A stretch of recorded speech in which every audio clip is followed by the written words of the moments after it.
We're like, oh God, he's Oh actually. my God. No, He's doing it. No, let me go. He does everything he said he was going to do. He is the king. He is the champ now.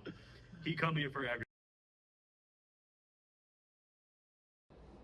Welcome, sports fans. We are the Sporty Yellow Bros. This is the Sporty Yellow Show. We're going to be covering UFC, NFL, and more, starting with UFC 319, Hamzat Chimaev versus Dricus du Plessis in Chicago for the middleweight title. Yes, we are so excited. This is a fun one. So, since Dricus's last fight, we've been waiting for this scrap more than any other, including Max versus Dustin Poirier. True or false? It's always exciting to see Hamzat get in the cage. And with somebody as willing as DDP to, sit in the fire, exchange in the grappling game, this is going to be one of the most electric main events we've seen in a while. The build-up is what it's all about. This sport is sold solely on anticipation. Yes. And the anticipation for this fight is so exciting. Obviously, the main card, we are going to get into it. We're going to break down the main event. But we're going to start At the bottom of the card, with the opening fight. between Kaya Sakura and Tim Elliott.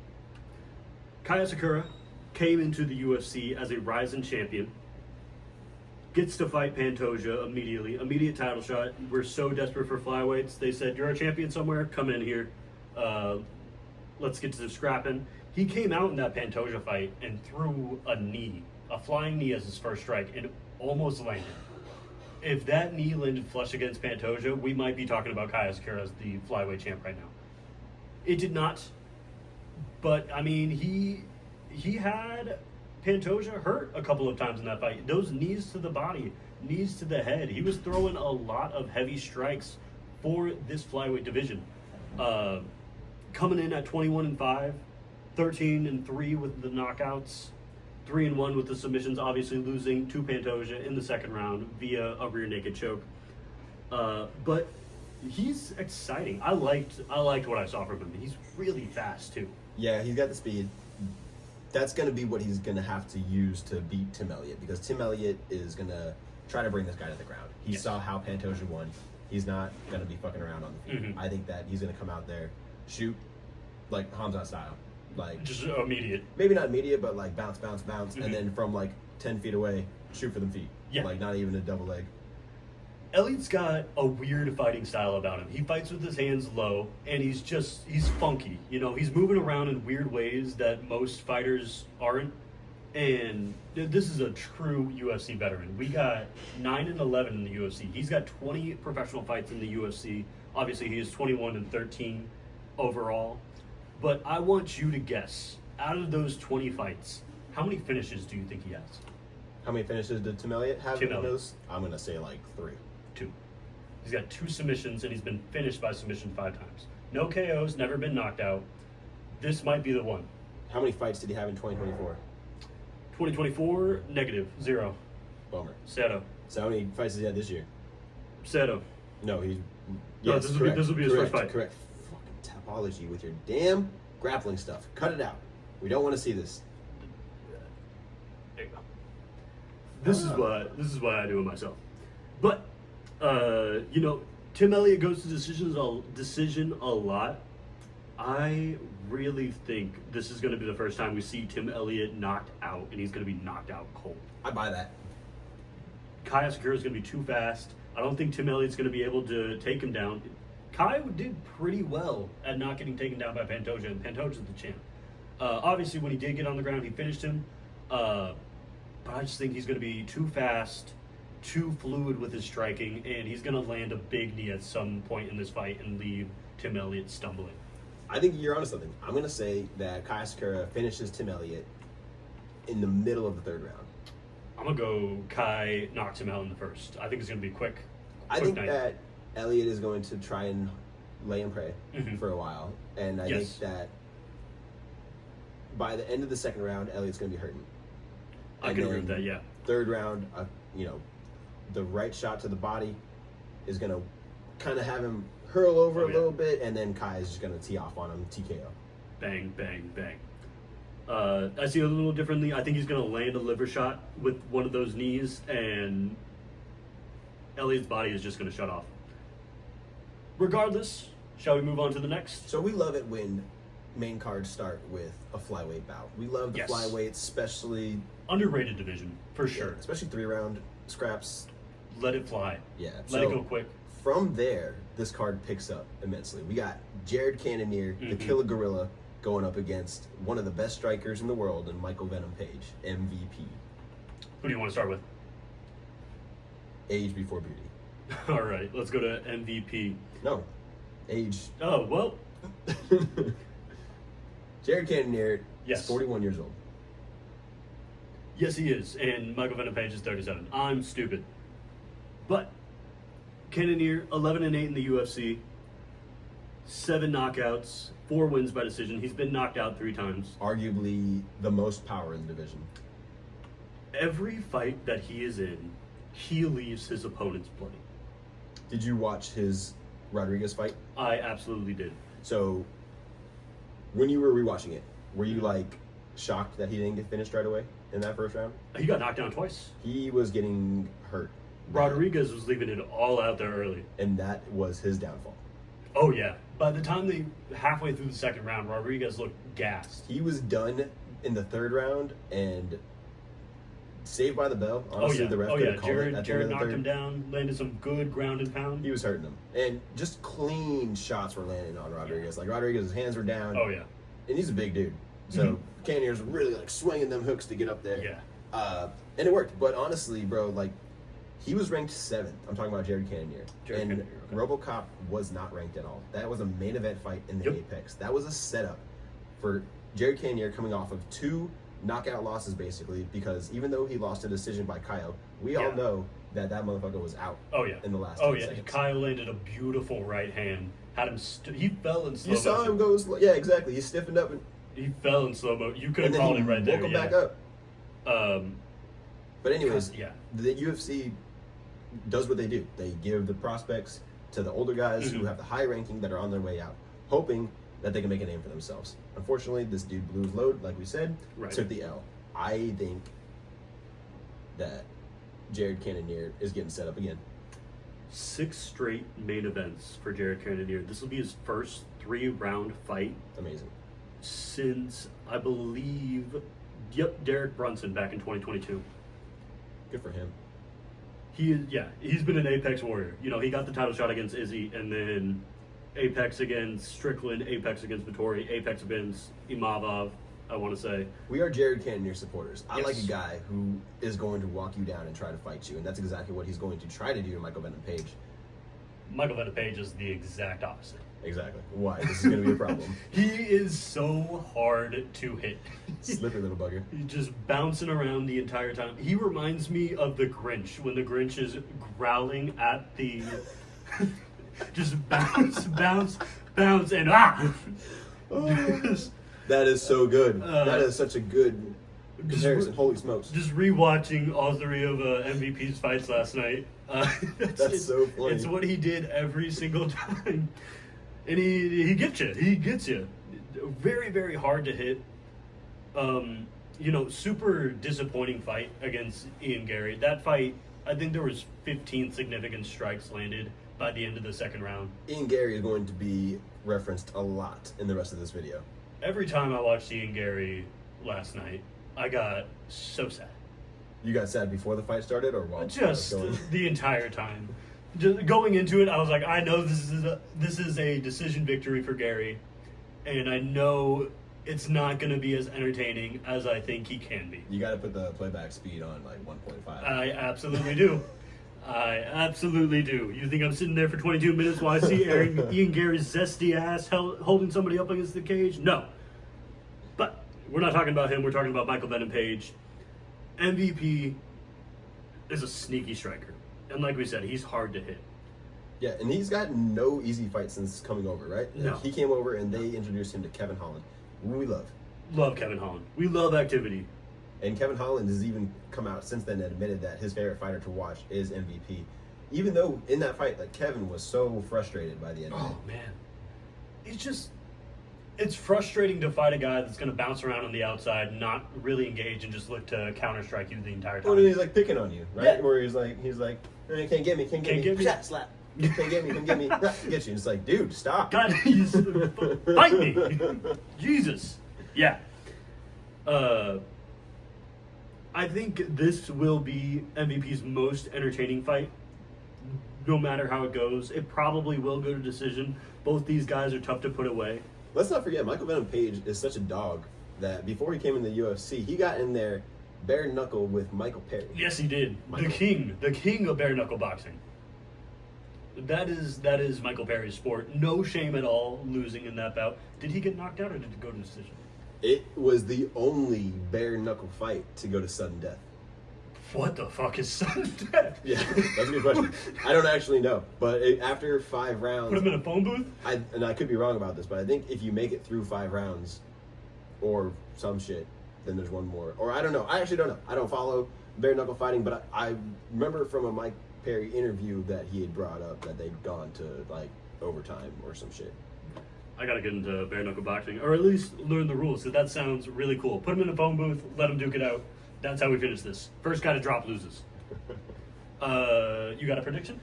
Yeah, I actually do think that MVP can TKO Cannonier, and I don't want to Okay. predict too many finishes because it's just unrealistic, Right. especially with a point fighter like Mhm. MVP. But when I saw Cannonier go down against RoboCop in the first round, if he has Cannonier hurt like that, MVP I'm talking about, Right.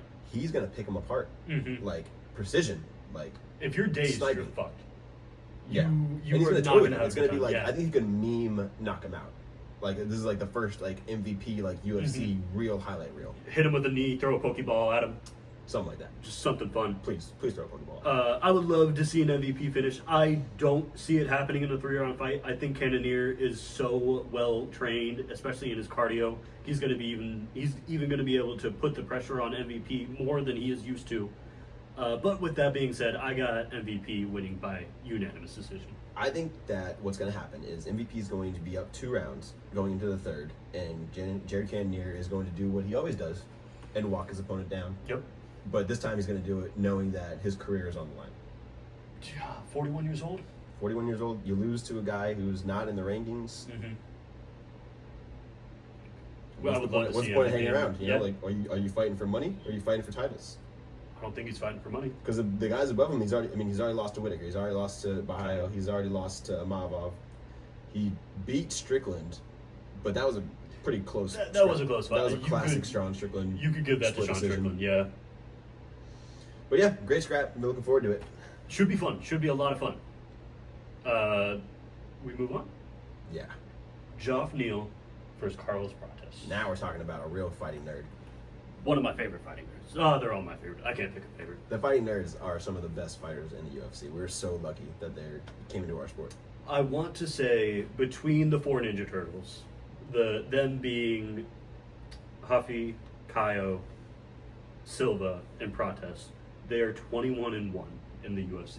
Yep, and that one loss coming to the same guy who beats everybody else that's on this. Goddamn Ian Machado Gary. Let's talk about that fight real quick between Carlos Prates and Ian Gary. Sure. First loss in the UFC for Prates. Mhm. Gary. Also his first main event. Yes, it was. And I'm glad you mentioned that because the last 2 rounds, the championship rounds, were Prates' best rounds. And going into that fight, everybody agreed that Prates has no chance because he'd be smoking packs of cigarettes throughout training camp. So if he got into the championship rounds, Gary was going to smoke him, and we saw the opposite. The cardio was there. He had Ian Gary crawling away on his hands and knees in that 5th round. That was not cool to see, Ian. I mean, he had to grab you by your shorts just to pull you back and continue that ass beating. I mean, hell, if there's 30 more seconds in that round, or if he just could have kept him on the ground a little bit longer, Prates might have even got a 5th round TKO. Right, because I think he even like stood him up in the last minute.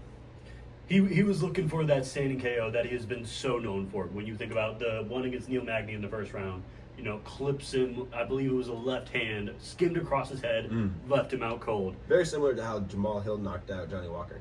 Yeah. I mean, that knockout was crazy. That was the wildest reaction I've seen to to a punch. But going back to Liang versus Carlos Prates, The Leech. he had him hurt bad in that second round. He sure did. Oh my god, and then just slept it. My favorite part about rewatching that was hearing John Anik go, or whoever the middleman announcer was, go, the Leech hasn't been knocked out before. 30 seconds later, he is out cold. It was just one of those announcers jinx where they say it and you're like, oh god. Oh no, This guy's something's been gonna putting the free happen. throw line this year. Yeah. And he missed. But yeah, Carlos Prates is such a fun fighter to watch. Yeah, I mean, we know that he sticks to what he knows. He's got that left hand, Mhm. southpaw, straight down the middle, Yep. and then he'll kick you with his left leg as well. That classic Muay Thai fighting style as well. Always stomping that lead front leg. Very Muay Thai heavy, this guy. 4 KOs in the UFC, 1 loss via decision. Also, got Rookie of the Year. Did he? Good. Good. That's what we're calling it. Were they all? Yeah, man. Four fights. That's right. 4 knockouts in 2024. Very, Leading to very Rookie of impressive. the Year, which then got him a main event or main card spot on the Alex Volkanovski fight card back in April against Geoff Neal. And Geoff Neal pulled out for whatever reason, which then led to the 5-round main event against Ian Gary. So who knows? Maybe if they just rescheduled that fight in general, then he's still undefeated right now. Obviously not, maybe, but Geoff Neal's tough. Geoff Neal is tough, and he's also a left-handed striker. So actually, it's going to be really interesting. I think Geoff Neal's going to try and put on the pressure. As he He's does. got good power, man. I think he could really hurt Prates more than any of his other opponents can, and that's what kind of worries me for Prates. I think that after he lost to Ian Gary, it would have been smarter to give him somebody a little lower in the rankings. Do we have Geoff Neal's ranking on hand? Yeah, Geoff Neal is ranked 11th in the welterweight division. We got Prates at 12. 12? Okay. Okay, well, like Carlos Prates versus Daniel Rodriguez, Oh, he could. Would've been great. He would whoop Daniel Rodriguez. maybe even like Prates versus a Randy Brown would have been cool. That would have been fun. But now you give him Geoff Neal, and if he loses, now you're talking about 2 losses in the top 10. You can't really, or not top 10, but two ranked losses. You can't really justify keeping him up that high. And Geoff Neal is nothing to sneeze at. This No, guy. this is gonna be a tough fight. This guy has, taken Bilal Muhammad to decision, KO'd Mike Perry. He's been to a decision with Wonder Boy, been to a decision with Magny. We brought up Mike Perry twice so far. Shout out Platinum. One of the best fights of the year between him and Shavkat. That was so much fun, and that was Shavkat's first test too. Yes. And even though he left him sleeping, standing, which is one of the sickest ways to Oh my submit goodness, somebody. that It's was sick. so cool. But Geoff Neal had him hurt. That was a real scrap. And he took it to the last minute of that fight to get him out of there. Geoff Neal's first loss in the UFC was his first 5-round main event against a veteran in Wonder Boy Stephen Thompson. That is nothing to be ashamed of. And then you Absolutely not. lose a decision to Neil Magny. The winningest welterweight of all time. Yeah, another thing not to be ashamed of. 1 and 2 in his last 3. But as we said, that Chalcott fight, fireworks. Yep. I rewatched the Ian Gary fight again. God Same. damn this man. No, I know, me too. I had Jeff winning. I think he won rounds 1 and 2, and then that third round was pretty close as well. I think the judges really wanted Ian Gary to win. You look at the scorecards; they had it 27-30, 27-30, and then 29-28 for Neal. So there was just something fishy about that scorecard. I don't like only having 3 refs in the UFC or 3 judges. No, I'm with you there. I would love if there were 5, or you have 3 and then 2 remote. Yes, that's what I think it should be. 3 there ringside, 2 watching like the rest of us. Yes, just from in the back, only watching a TV screen, noise canceling headphones. Noise canceling no audio, No audio. but you can hear the crowd. Interesting. No, screw the crowd. That's what I was thinking. But What I was thinking is, if you hear a shot land, so you just want the audio from the cage. yes, That's Okay, what, if that's we, what if we I could figure that out somehow, UFC. want. Well, we don't have to. Yeah, you guys Yeah, figure that you out. do your job. We are going to be doing half your job. Yeah, we won't even ask for no royalties. You can just have that idea. Do you got a prediction? Man, I've been going back and forth on this one. I know last week I said I think Jeff Neal's gonna pull this one off, but man, Are you flipping over to the dark side? I just think that It's better for the welterweight division if Prates wins. yeah, but I don't want to judge my opinions on what's I know. better for the UFC. I just think that I do think that Jeff Neal is stronger than anyone that Prates has fought. I think Jeff Neal is gonna win by decision. Yep, I'm Sticking with it. Sticking with it. Yep, You sticking Jeff with Neal. it. Yep, doing it. I'm on the opposite side. I got Prates by decision. I don't think this ends in a KO, although both fighters have the capability of getting it done that way. This will be a stand 'em up, bang 'em out decision victory for Prates. I could even see it being a split, but arguably a fight of the night candidate. Not arguably, it is a fight of the night candidate. Oh yeah, I think so too. Should be fireworks in the third fight of the main card. Yeah, let's move on to the co-main event. We aren't the most excited for the scrap. So here's my thing. The co-main is between Leron Murphy and Aaron Pico. Aaron Pico is coming over from Bellator. Started his career in Bellator. First fight was in Bellator. Finishes 17th fight in Bellator. Never won the championship. Never won the championship. Never had a 5-round fight. Has come over to the UFC now. These guys that are coming over from Bellator, that are coming over from the PFL, are you excited to watch them? Are you excited about a Patricio Pitbull fight? Are you excited about the next Patchy Mix fight after what we just saw? Not after what we saw, but leading into it, I was. And same with Pitbull. But after his first fight, where he lost, I was like, oh no, I never want to watch this guy fight again. In fact, you can go back to where you came from. And as far as Patchy, yeah, I mean, the dude came out talking a big game, and I subbed this person, I'm gonna do this, like I'm the best bantamweight in this room right now. Shot one takedown. Yeah, and I'm not gonna say that Mario Batista isn't one of the best fighters in the world. I think I just heard Mario Batista got booked against Umar, actually, not confirmed. Really? But that'd be cool. But anyways, I would love to see Umar, get a solid victory on that, and just start fighting again. What is up with all these guys from Russia not fighting as often as they should be? But we're not talking about Umar. We are talking about Aaron Pico and Leron Murphy. that was my bad. Pico has KO power. He's got wrestling ability. He swings really, really wildly. Let's talk about his wrestling credentials, actually, because I was listening to his podcast with Kamaru Usman and Henry Cejudo. Okay. So this dude grew up with pretty comfortable living. Okay. I think his mom was like a neuro doctor or some shit, Oh, damn. and his dad did something, or vice versa. But it sounded like and he claims, he's like, I'm not claiming I come from the hood. Like I had a good life. I got put into wrestling when I was 4. So he chose this fighting lifestyle. And not only that, he didn't drop out of high school. He began taking online classes when he was like 14, 15. Got you. And pursued USA wrestling. Oh, okay. So he was traveling the world wrestling for USA and entered the Olympic trials or whatever. Okay. I don't think he ended up going to the Olympics. I think it was maybe like the 2020 year-ish, right? So it's like something, and maybe I'm wrong there. COVID messed that up. 2016. Maybe I made that part up, but whatever. He's a Olympic caliber wrestler. Okay. Yet we only know him for his knockouts in a lesser division against lesser opponents. The skill set is obviously there, regardless of what we have seen. Right. What do I want to say? The age, I think, is huge for him in the long run. He's going to be 29 by the end of this year. By next month, actually, he'll be 29. However, for your first UFC fight to be against Leron Murphy in a co-main event, I'm not saying the lights are going to be too big for him, because his first professional fight was in Madison Square Garden, and he's wrestled, these big name guys in big competitions.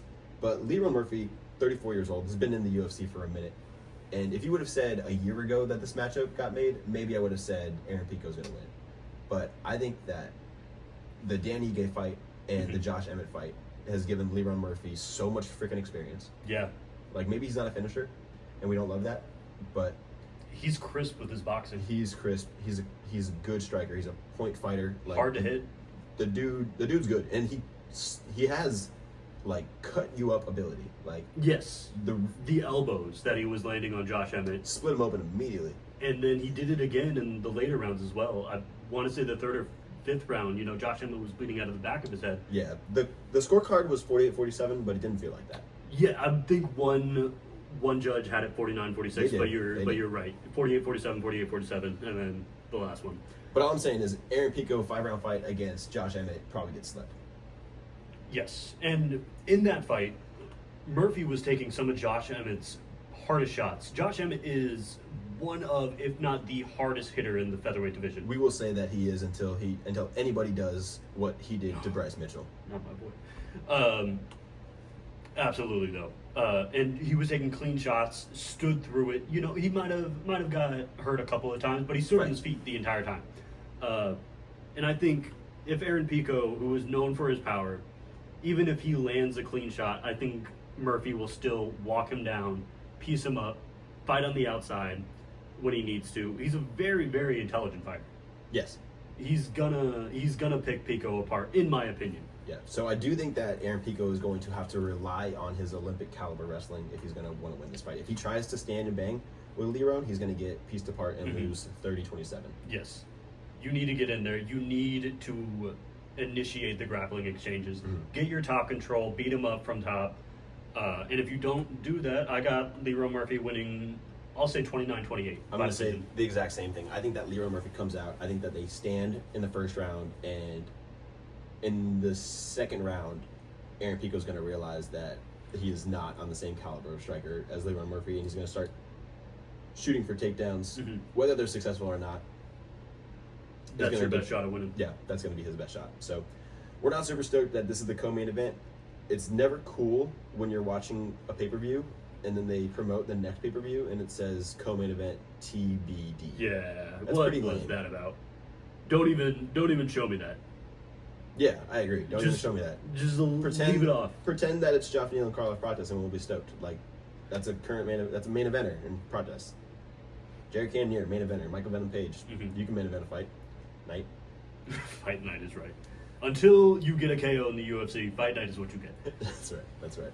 But we did it. We made it. I'm so excited. So, I don't think that there's been a title fight we've been more excited for since Izzy and DDP, which was last September, I believe. That was last August. You were close. So a year. Yep. In the past year, the most anticipated fights have been DDP against Izzy and DDP against Hamza. We got a lot of very, very fun fights being scheduled in the months of September and October. We will get into that after the main card. But you hit the nail on the head. I mean, this is the most anticipated fight that I can remember. They combine as 17-0. DDP is 9-0 in the UFC. Crazy. Hamzat is 8-0 in the UFC. Their finishing rates are off the charts, both Yeah, they are. over 80%. That's crazy. Hamzat has 4 subs, 2 KOs, 2 decisions in the UFC, 5 first-round finishes. DDP has 4 KOs, 2 subs, 3 decisions, 1 first-round finish in the UFC. I can't stop smiling. I'm so hyped. This is a good one, man. This is so much fun. I don't remember a boring DDP title fight. I don't remember A boring DDP fight ever. I will say his Brad Tavares fight made me question why we were so excited in the first place, but then he immediately follows that up with a submission against Darren Till, and then he KOs Brunson, and then he KOs Whitaker, and now all of a sudden he's fighting for the belt. Wins the belt off Strickland, beats Adesanya in the 4th round of their title fight. Listen to some of these names that these bouts got canceled in the year of 2022. Chris Curtis against DDP. Would have whopped him. Anthony Hernandez against DDP. That one's fun. Kelvin Gastelum against DDP. Would have whooped him. Man, we missed out on some good ones. But we're grateful that DDP had the journey that he had. He is so well-rounded Yes. that his well-roundedness and skill set is why we're so excited. Because if he didn't have that, or if he was even a little bit worse, we probably wouldn't be as excited because we would assume Hamzat's going to come in and smash. He is a true grappling threat, a true submission threat.